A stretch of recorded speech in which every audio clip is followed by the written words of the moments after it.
Hello, welcome back to Teen Story Share. This week we're reading a brand new book. It is At the End of the World by Nadia Mikhail. And I won't tell you too much, but in this book, the world is about to end in 9 months.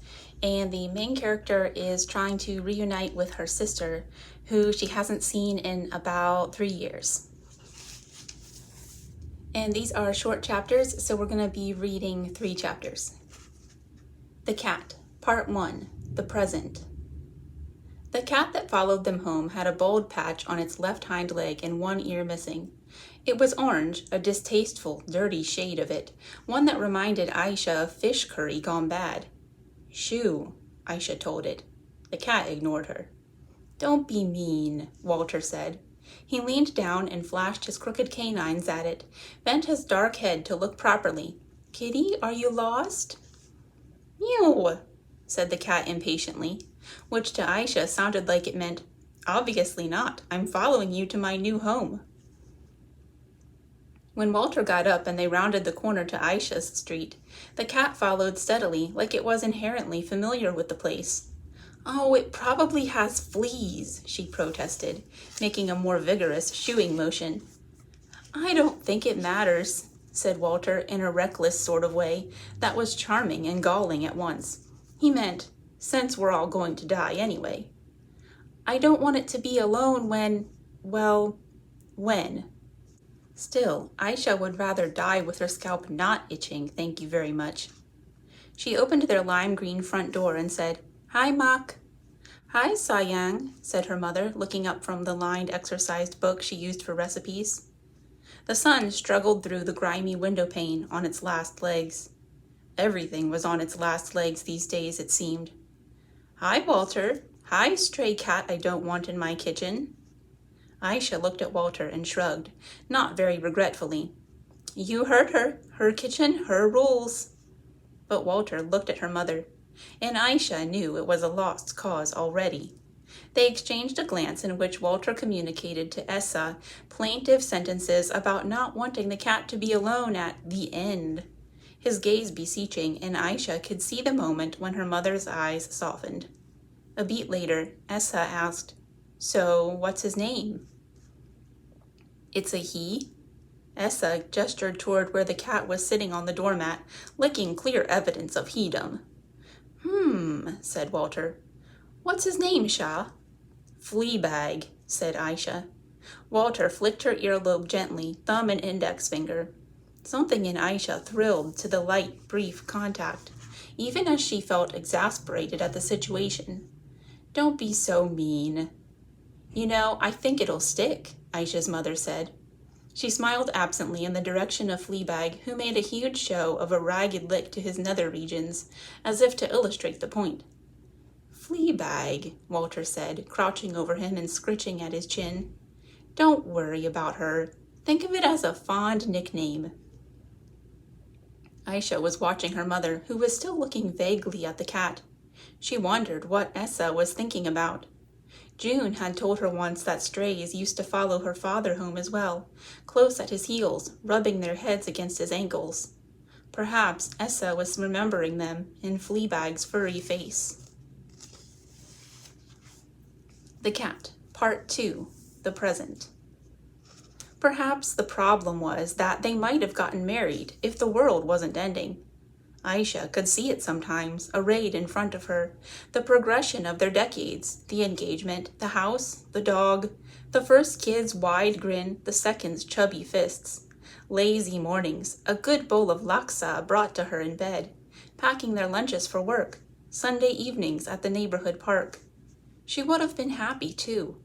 They would have been delirious with it, that uncomplicated happiness. Now they were fighting more than ever, 8 months before the world ended. But Aisha would have named her first child Amin after a beloved uncle who had taken her to the swings every Friday. She would have gone to school and become a doctor. Walter would have meandered from career to career, indecisive and passionate about everything. They would have had several cats because Walter wouldn't have been able to say no to strays who followed them home.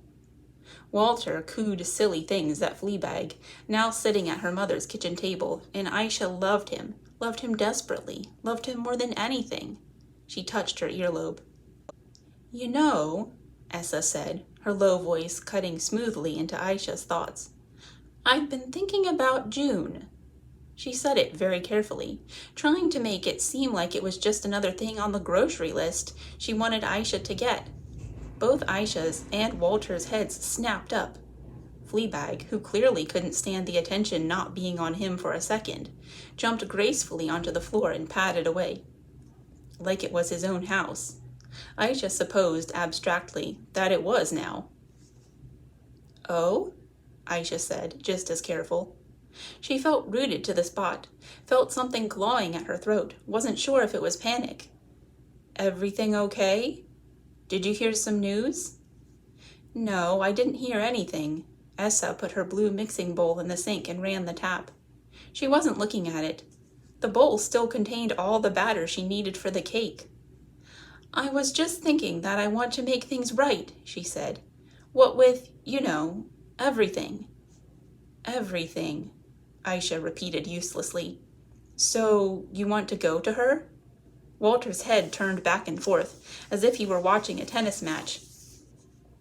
Maybe, said Essa. The water flowed down into the batter, ugly, and Essa looked at it, unseeing. What else can I do? She meant, now that we have no time left. Aisha walked over to her mother's side and put her arms around her very, very gently. She reached forward and turned off the tap. The batter lay there, embarrassed and ruined. Essa let out a loud, annoyed sniff and muttered about the loss of cake. What else can we do, you mean, Mock? Aisha said. I'm with you. She ignored whatever it was that was clawing inside her and nodded firmly, forehead against her mother's warm shoulder, trying to be convincing. One step at a time. It'll all be okay. A story about June, 3 years ago. June had been 19 when she decided she'd had enough of the house.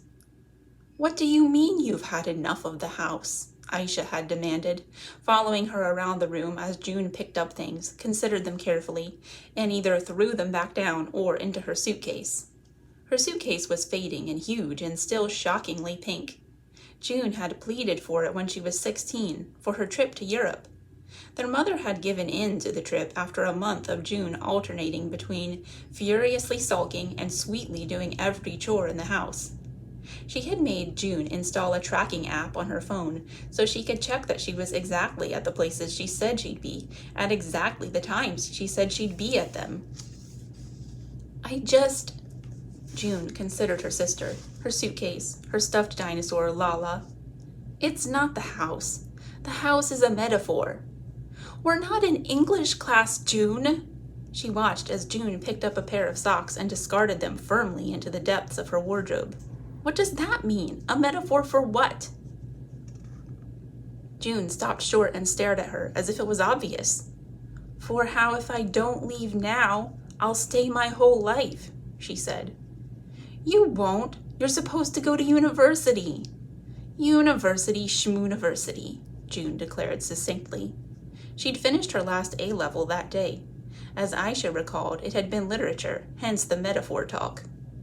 I'm not going. I just haven't told Mock and you since you'd both be on my case, and this way I got to enjoy these last few months with you both. I'm not dying, Shah. I'll still be your sister.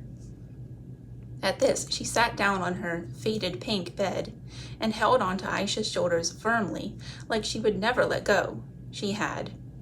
I'm just finding myself. Aisha stared at June, the almost manic glint in her eyes, the bright pink highlights in her hair. You can do that here. I know I can't, June said, stubbornly sure about this, like she was stubbornly sure about most things. What will Mock say? Aisha asked, a last-ditch attempt. She was 15 and too 15 to say, please don't leave me, not yet. Ah, said June, looking away. There's the rub. If she could only understand. But she'd never. But you never know, she might. She rubbed at her chin, unsure. Then she looked back at Aisha with something like hope. Maybe if you said something, maybe that would help? You want me to say something, Aisha said slowly, to make her okay with you leaving? She listens to you, June said, which was blatantly untrue in Aisha's opinion. You're the good child. Say something so she isn't so upset. There's nothing I can say that'll do that, Aisha said flatly. But June, shrugging away Aisha's doubt, seemed to take this as confirmation of her help. She spun around a little happier, tossing a hairbrush into her luggage. She'd told their mother that night over dinner. Essa had asked, "What about university?" Essa had said, "You're too young to know what you want." Essa had shouted, and she rarely shouted, "Leave now and you leave forever! Go then, seek Kenang Budi!"